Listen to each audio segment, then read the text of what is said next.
पुण्यातील वादग्रस्त मुंढवा जमीन प्रकरणामध्ये एक महत्त्वाची अपडेट आहे। शीतल तेजवानींची 3 तासांपासून सध्या चौकशी सुरू आहे।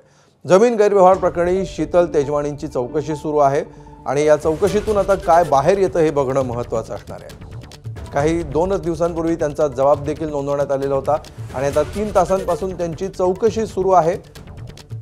अमेडिया कंपनीच्या व्यवहारामध्ये शीतल तेजवानी हे एक अत्यंत प्रमुख नाव आहे, ज्यांच्यावर गुन्हा देखील दाखल आहे। एफआयआर मध्ये यांच्या नावाची देखील नोंद आहे आणि या जमिनीच्या मूळ मालकांसोबत पॉवर ऑफ अटॉर्नी केली आणि त्यानंतर या कागदपत्रांच्या आधारे मूळची सरकारी असणारी ही जमीन पार्थ पवारांच्या अमेडिया कंपनीला विकल्याचा जो आरोप आहे त्यामध्ये शीतल तेजवानी एक आरोपी आहे। तर तेजवानींची चौकशी सुरू असल्याची हे दृश्य सध्या आपण पाहतो आहोत। पुणे पोलीस आयुक्तालयातले हे दृश्य आहेत। वकिलांसह शीतल तेजवानी आयुक्तालयामध्ये दाखल झाल्या आणि त्यानंतर आता त्यांची या प्रकरणामध्ये चौकशी केली जाते। या चौकशीतून नेमक्या कुठल्या गोष्टी समोर येतात हे बघणं महत्त्वाचं आहे।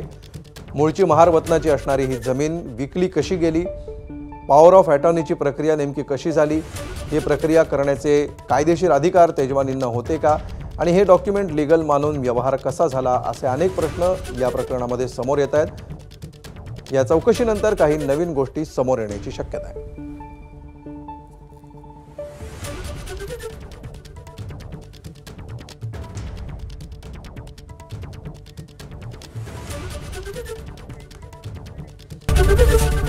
एबीपी माझा, उघडा डोळे बघा नीट।